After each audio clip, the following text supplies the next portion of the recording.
أعوذ بالله من الشيطان الرجيم بسم الله الرحمن الرحيم اللهم صل على محمد وعلى آل محمد كما صليت على إبراهيم وعلى آل إبراهيم إنك حميد مجيد اللهم بارك على محمد وعلى آل محمد كما باركت على إبراهيم وعلى آل إبراهيم إنك حميد مجيد۔ دوستو، آج ہم ملفوظات رومی فی ما فی کا دوسرا ٹاپک حقیقت، وحدت اور کثرت پر بات کریں گے۔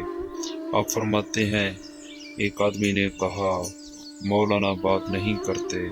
میں نے کہا آخر اس شخص کو میرا خیال میرے نزدیک لایا ہے۔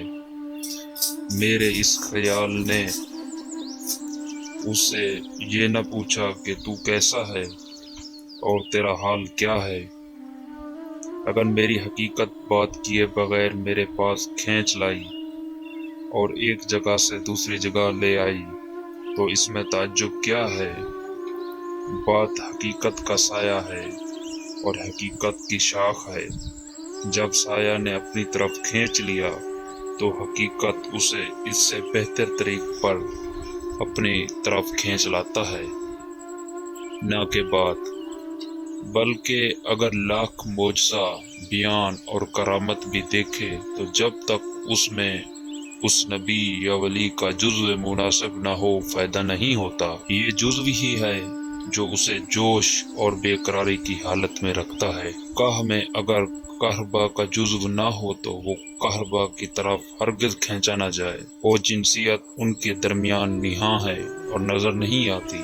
آدمی کو ہر چیز کا خیال اسی چیز کی طرف لے جاتا ہے۔ باغ کا خیال اسے باغ میں لے جاتا ہے اور دکان کا خیال دکان میں۔ لیکن ان خیالات میں فریب پوشیدہ ہے۔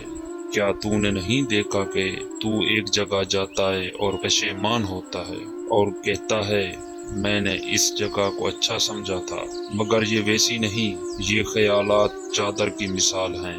چادر میں چھپے ہوئے آدمی کے ذہن میں خیالات آتے ہیں اور حقیقت بھی اس کے سامنے رونما ہوتے ہیں، لیکن چادر میں لپٹا ہوا آدمی اس کے خیالات تک نہیں پہنچ سکتا۔ اس کے مقابلہ میں بغیر چادر والے آدمی کے خیالات قیامت ہوتے ہیں۔ جہاں آدمی چادر میں نہ چھپا ہو حالات سے بے خبری نہیں ہوتی، اس لیے وہاں شرمندگی نہیں ہوتی۔ ہر حقیقت جو تجھے اپنی طرف کھینچتی ہے وہ کوئی اور شے نہیں، وہ وہی حقیقت ہے جس نے تجھے اپنی طرف کھینچا۔ جیسا کہ قرآن مجید فرقان حمید میں اللہ تعالیٰ رب العزت فرماتا ہے، یوم تبلی السرائر، جس دن راز جانچے جائیں گے۔ میں جو کہتا ہوں اس میں کلام نہیں کہ در حقیقت کھینچنے والا ایک ہی ہے، لیکن وہ کئی ہو کر نظر آتا ہے۔ تو نہیں دیکھتا کہ آدمی کو 100 رنگا رنگ چیزوں کی خواہش ہوتی ہے۔ کہتا ہے مجھے شوربہ چاہیے، مجھے سموسہ چاہیے، مجھے حلوہ چاہیے، مجھے کلیا چاہیے، مجھے پھل چاہیے، مجھے خرما چاہیے۔ یہ چیزیں کئی عدد بن جاتی ہیں۔ وہ کہتا ہے یہ سب لاؤ، لیکن اس کی اصل ایک ہی ہے اور وہ ہے بھوک۔ کیا تو نے نہیں دیکھا جب وہ ایک ہی چیز سے سیر ہو جاتا ہے تو کہتا ہے بس اب مجھے ان میں کچھ نہیں چاہیے۔ بس معلوم ہوا کہ دراصل 10 یا 100 چیزیں نہیں تھیں، صرف ایک ہی تھی۔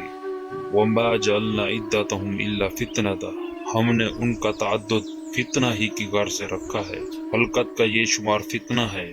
کہتے ہیں یہ ایک ہے اور وہ 100 ہیں، یعنی ولی کو ایک کہتے ہیں اور بہت سی خلقت کو 1,00,000۔ یہ ایک بڑا فتنہ ہے۔ یہ نظر اور یہ فکر جو انہیں بہت سارے سمجھتے ہیں اور اسے ایک بہت بڑا فتنہ ہے۔ وَمَا جَعَلْنَا عِدَّتَهُمْ إِلَّا فِتْنَةً، کون 100 کون 50 اور کون 60، مجبور بے ہوش اور بے جان قوم کی قوم طلسم پارے اور سیماب کی طرح جنبش کرتی ہے۔ اب تو انہیں 60 یا 100,000 کہتا ہے اور اسے ایک، بلکہ یہ متعدد قوم کچھ بھی نہیں اور وہ 1,000 لاکھ اور کروڑ ہا کروڑ ہے۔ جب گنو تو وہ تھوڑا ہے لیکن شدت میں بہت زیادہ۔ ایک بادشاہ نے ایک آدمی کو ادراہ عنایت 100 نان مرحمت فرمائے۔ لشکر اس پر سخت برہم ہوا کہ اس شخص کی یوں خاص حوصلہ افزائی کیوں کی؟ بادشاہ نے